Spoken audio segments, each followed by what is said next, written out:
Welcome back to the MizzouToday Show on 3 and Rivals. I'm your host, Kenny Van Doren, recruiting editor for Mizzou Today. And of course, I'm always joined by Kyle McAreavy. Kyle, big week for the Mizzou Tigers. Renewed rivalry of the border war against the Kansas Jayhawks. First time this is happening in over a decade since Missouri left for the SEC. A lot of excitement, but it also seems like there's maybe not too much trash talk going either way. I think that's maybe something fair to say. There's been a little bit of things here and there. We've seen, those on the Kansas campus, crossing out the M's, on the Missouri campus, crossing out a couple K's on different signs.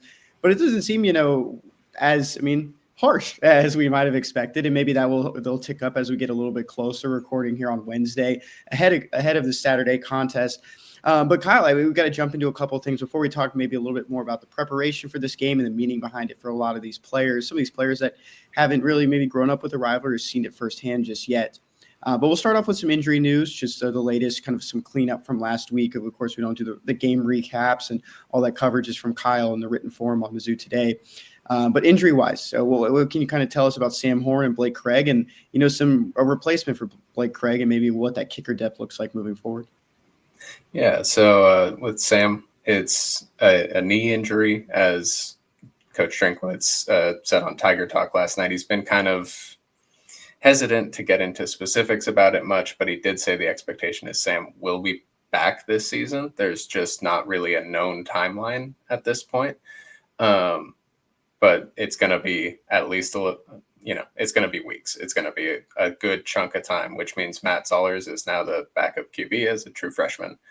He came in, played last week, played fine, didn't really run the type of offense that you would expect if he was going to be in there as an, actual replacement in a competitive game.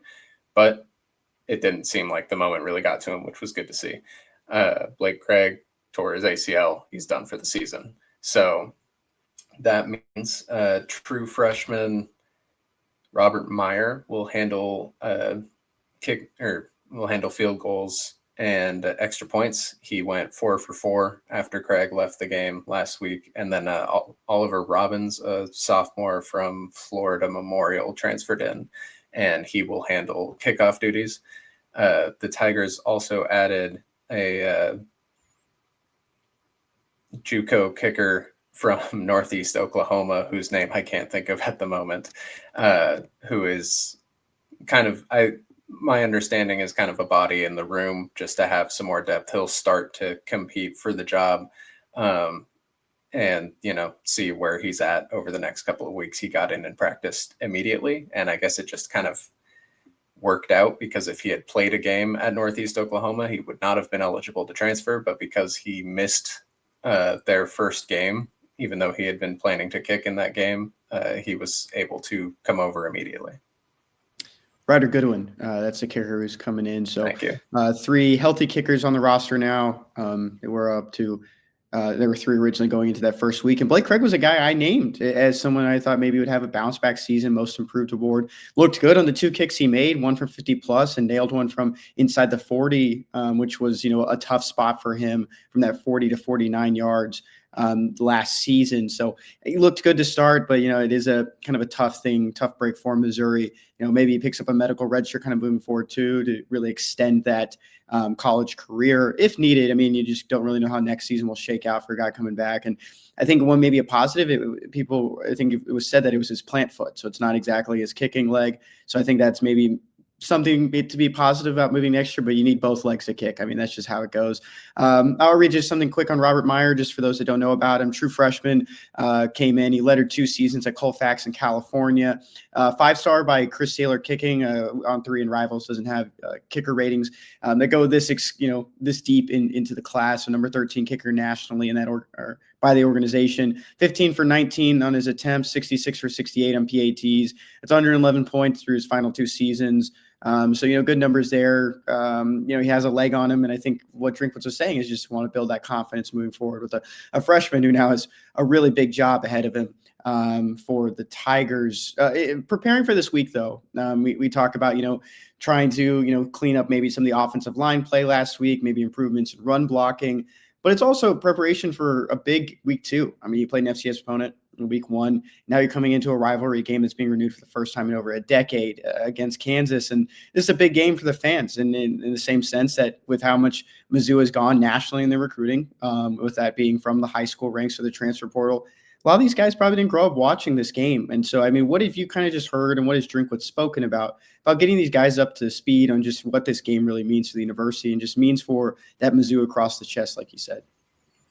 Yeah, Drinkwitz brought in speakers throughout the summer, whether that's former players, other former Tigers, just people who have been a part of this rivalry before, to try to give some history about what it really means, what the context is, going back even before it became a rivalry on the field, all of that type of stuff, and just how important this game is to fans and the community. Like you were talking about with a lot of the transfers or more national recruits who aren't really from around here, it's not necessarily something that's taught outside of this kind of general area of the country. I grew up in Seattle and didn't really know about, Bleeding Kansas or anything like that until I got here.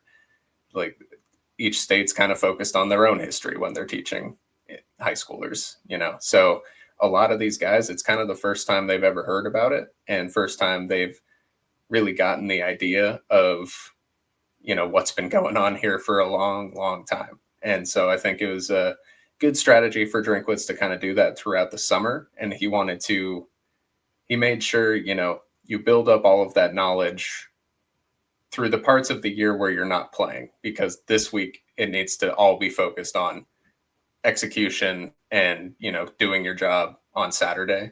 Because he was sure to say, like, you're just getting to tell your part of the story now. And, if you're going out there worried about the history of it on Saturday and not worried about doing your job, then the part of your story is not going to look very good down the line.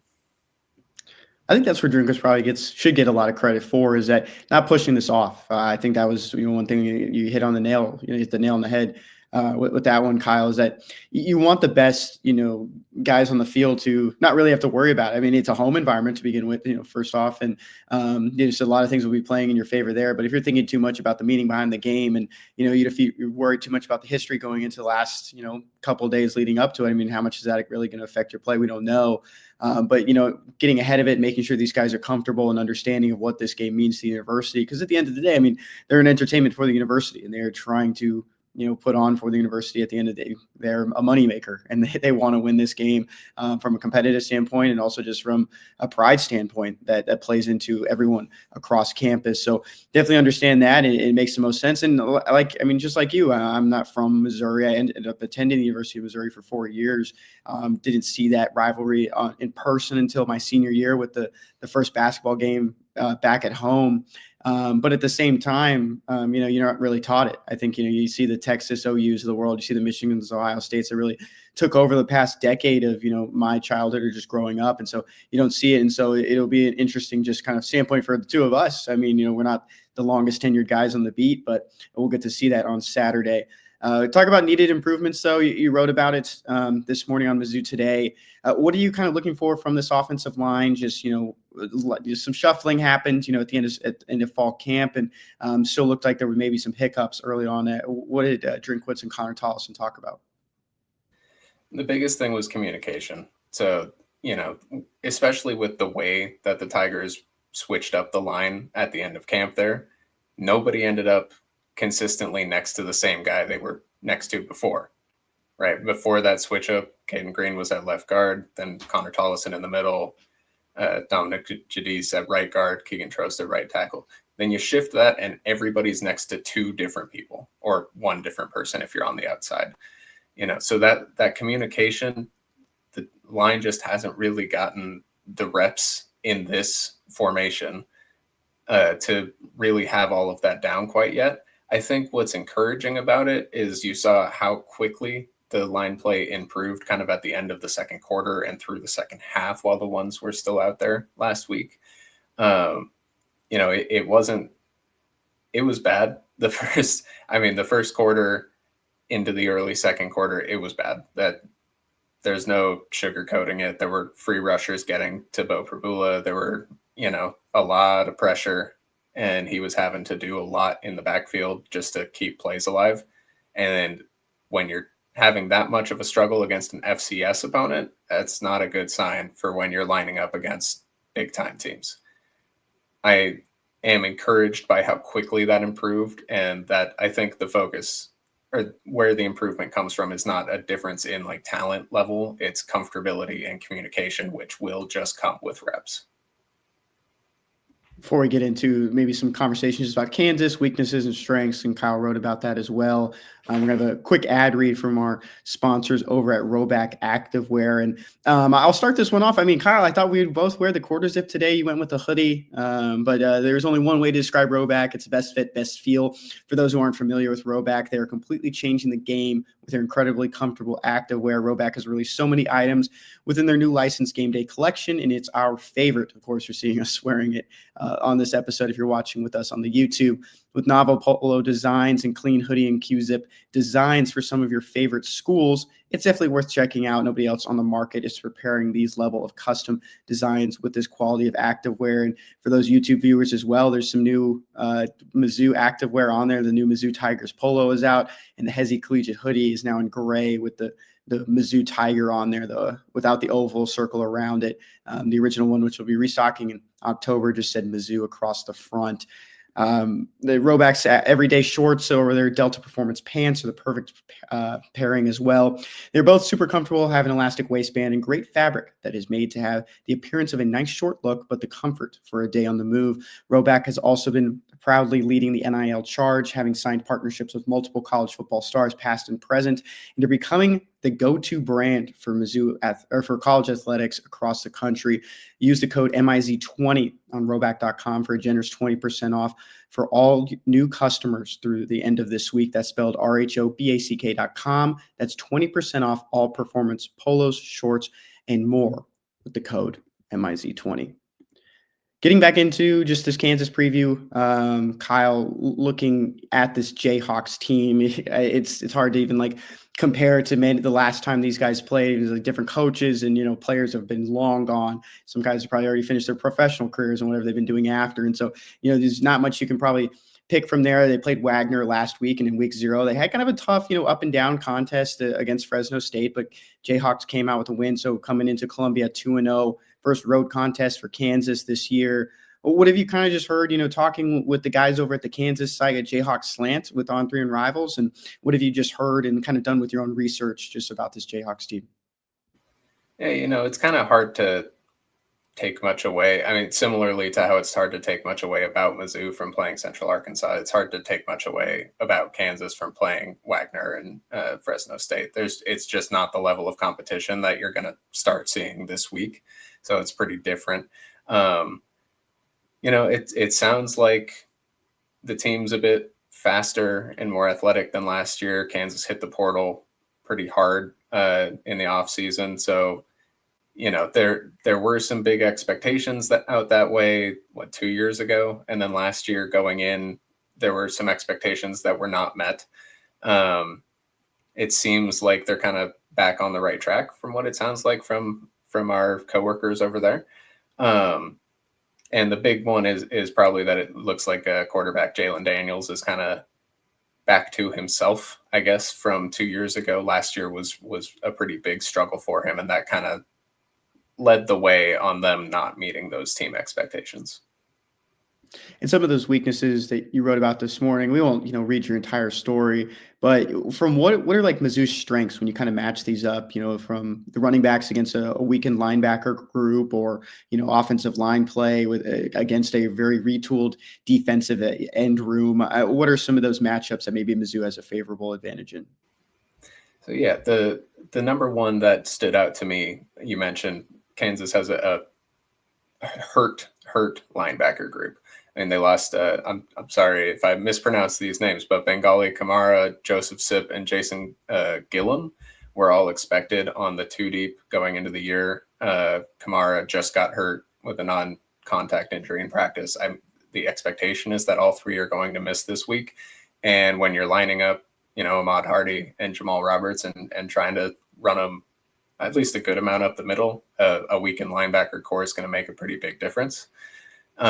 the other one, as you mentioned, was Kansas's offensive line just hasn't faced the type of pressure that they're going to see this week. And that's, same argument that they can make about Missouri's offensive line. And Mizzou's offensive line, had its struggles last week. So I think this argument pretty solidly goes both ways. But Mizzou's defensive ends, especially in the defensive tackles, played pretty well last week, are just so much more talented than Kansas's offensive line has faced through these first 2 weeks. So, if the Tigers are able to get consistent pressure, that could go a long way to making the difference in this game.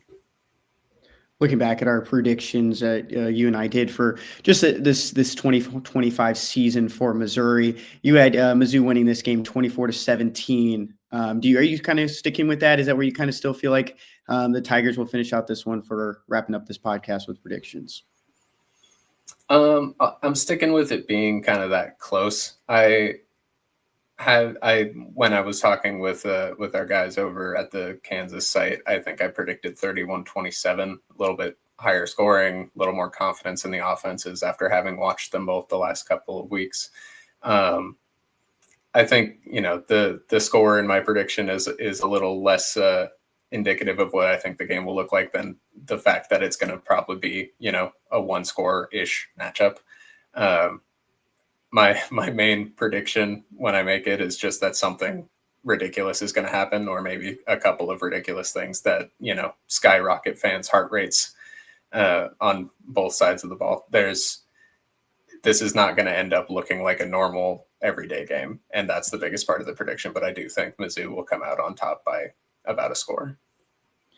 Even with how much Mizzou has improved over the last 3 seasons, it's hard to not say like Mizzou will happen. Things will happen. Mizzou plays, really freak or wacky games over the last couple of years. You look at Oklahoma last year with 2 banged up teams and how that one ended up. And it's a rivalry game. Teams play up, no matter if these guys grew up in this rivalry, know much about it, you still hate the guy across from you. And I think that's going to play into the effect as well. And I had this as a 1-score game. I'm looking back at my prediction. I had 27-20. I'm just going to stick with my predictions.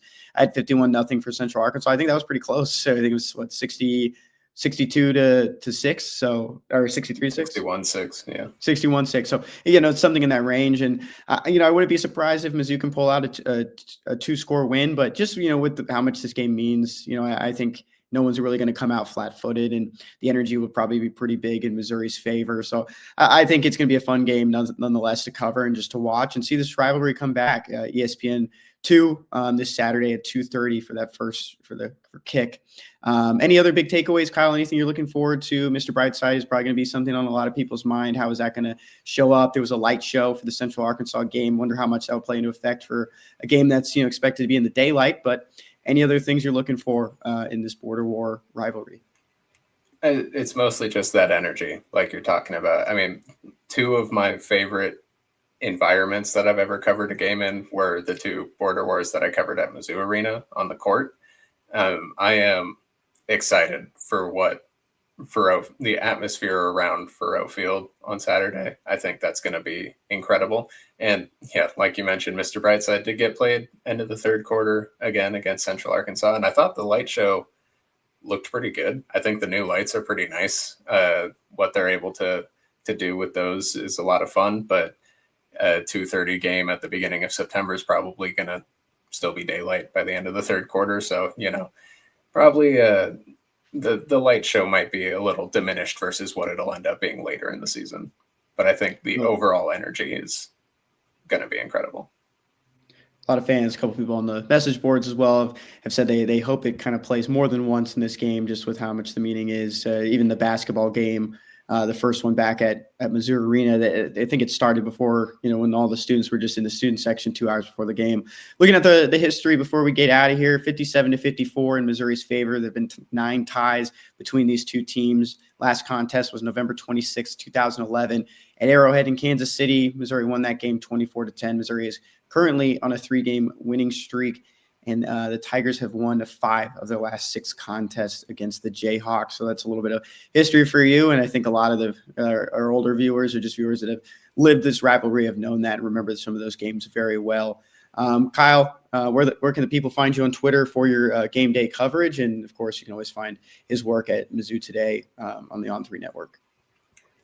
I'll throw in, if you're interested in the history of the matchup, for about the past 2.5 or 3 months, I've been going week by week through some of the important Mizzou wins throughout the history, running back all the way to the start. So that's been a really fun series. We've got one more that'll publish Friday as I'll give it away. It's the 2011 matchup. It's, the day before the rivalry is renewed. We go to the last time it played. But if you're interested, you can follow me at Kyle_McAreavy, the way it's spelled down there at the bottom of the screen, for all the game coverage, live tweets during the game, or come over to Mizzou Today, where you can join us for just $1 for your first week. And I think, it's hardly a better week where you could come get all this coverage for just $1. We've had so much stuff already, and I've got a lot more kind of loading up for the next couple of days as we lead into this game. 2:30 Saturday on ESPN2, Mizzou and Kansas renewing the border war rivalry. Both of us will be at this game. Both of us will have coverage after the game. Thoughts from both sides, Kansas and Missouri, words from both coaches and players. But that's going to do it for this episode of the Mizzou Today Show. Thank you for tuning in with us, and have a great and safe weekend watching the border war.